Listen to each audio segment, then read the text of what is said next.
A casa parece um corredor estreito, onde cada palavra de uma pessoa tóxica corta o ar como uma lâmina. O silêncio que você esperava se rompe com críticas que parecem buscar apenas ferir, com provocações que chegam sem aviso, como se fosse impossível respirar sem que algo ou alguém te empurre para o centro da arena emocional. Você está ali tentando manter a linha, mas o peito aperta, as mãos suam e o pensamento entra em loop.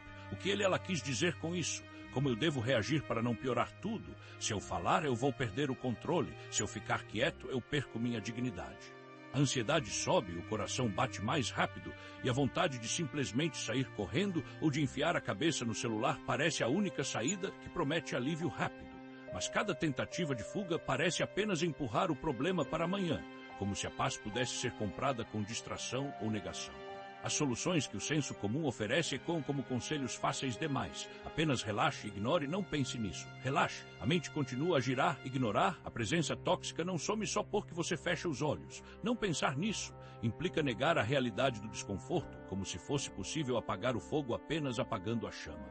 A verdade simples, porém muitas vezes esquecida, é que a paz não depende da mudança do outro, mas da forma como você escolhe interpretar e responder. Este vídeo não promete magia instantânea, mas uma ferramenta que transforma a sua relação com o desconforto, a distinção entre o que depende de você e o que não depende. Sou o sábio amigo e convido você a ficar, porque é aqui que começa uma prática que não depende de agradar ninguém, apenas de tornar a sua vida mais estável mesmo diante de pessoas difíceis. A sociedade moderna vende atalhos para o mal-estar, mergulhar em distrações, negar o que dói, buscar prazer imediato como fuga rápida. A tela do celular pode parecer uma bússola que promete direção, um zap, uma notificação, uma série, um feed interminável de imagens que nos mantém em um estado de consumo passivo. Nem sempre é ódio explícito, muitas vezes é silêncio, sarcasmo, críticas sutis que corroem pouco a pouco a autoestima. A ideia é simples. Se a dor aparecer, seja ela causada pelo outro, escureça com algo que alivie a sensação de desconforto, rir para não chorar, reagir para não ser visto como fraco, projetar culpa para fora. Esse tipo de fuga funciona como anestesia de curto prazo, mas não trata a raiz. Não temos controle sobre as palavras ou sobre as atitudes dos outros, mas temos sobre a nossa resposta. Distração, negação e prazer imediato não fortalecem a nossa autonomia. Elas atrofiam a nossa capacidade de agir com clareza quando a pressão aumenta. No fim, seguimos alimentando um ciclo que nos deixa menos propícios a escolher o que é virtuoso, menos capaz de manter a serenidade sob provocação. A falsa solução parece rápida, mas constrói a casa na areia. A maré chega e a fundação cede. Aqui entra o estoicismo, antiga escola filosófica que nasceu em Atenas, no solo fértil da convivência entre mestres como Zenão de Cítio, Sêneca, Epicteto e Marco Aurélio. Os estoicos não prometiam eliminar o desconforto, ensinavam a construir uma relação estável com ele. O seu cerne é a dicotomia do controle, distinguir entre aquilo que depende de nós, nossas escolhas, atitudes, julgamentos, e aquilo que não depende, as ações dos outros, as circunstâncias externas. Quando entendemos essa divisão, a experiência de lidar com pessoas tóxicas muda de drama para prática. Uma ideia-chave não são as coisas em si que nos perturbam, mas a nossa opinião sobre as coisas. Epicteto, fundador prático dessa escola, nos lembra que o incômodo nasce no juízo que damos aos eventos. Não é o que a outra pessoa faz que nos fere, e mais como interpretamos isso. Sêneca reforça a coragem necessária para manter a transformar o desafio em oportunidade. Não é porque as coisas são difíceis que não nos atreveremos, é porque não nos atreveremos que são difíceis. E Marco Aurélio, no registro de seus pensamentos, nos lembra que temos poder sobre a nossa mente. Você tem poder sobre a sua mente, não sobre os acontecimentos exteriores.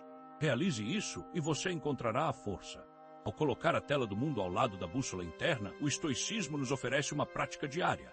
Cuidar do que depende de nós, aceitar o que não depende e agir com virtude, mesmo quando a outra pessoa parece tentar nos derrubar. Não é resignação, é discernimento ativo, uma disciplina que transforma a irritação em clareza e impulso em decisão. Exercício 1, o teste da dependência. Em uma interação com a pessoa tóxica, pare por 3 respirações profundas antes de responder. Pergunte a si mesmo em voz baixa: o que depende de mim neste momento? Minha resposta voluntária, meu tom, minhas fronteiras. O que não depende de mim é a provocação em si e a presença da outra pessoa. Redija em 2 linhas a ação que está sob seu controle e que seria virtuosa manter, por exemplo, manter o tom calmo, estabelecer limites, encerrar a conversa se necessário. Exercício 2, reinterpretação rápida. Faça uma pausa mental para reavaliar a intenção da outra pessoa. Está agindo a partir de medo, insegurança ou frustração. Mesmo que a opinião dela esteja incorreta, o foco é entender para não reagir com furor. Em 60 segundos, transforme o impulso em uma resposta com propósito, uma afirmação objetiva, uma fronteira clara ou um silêncio estratégico. Exercício 3, a rotina da resposta virtuosa.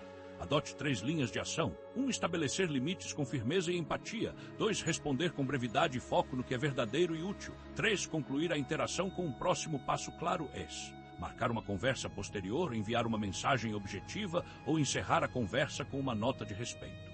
Pratique diariamente, mesmo que seja com contatos breves.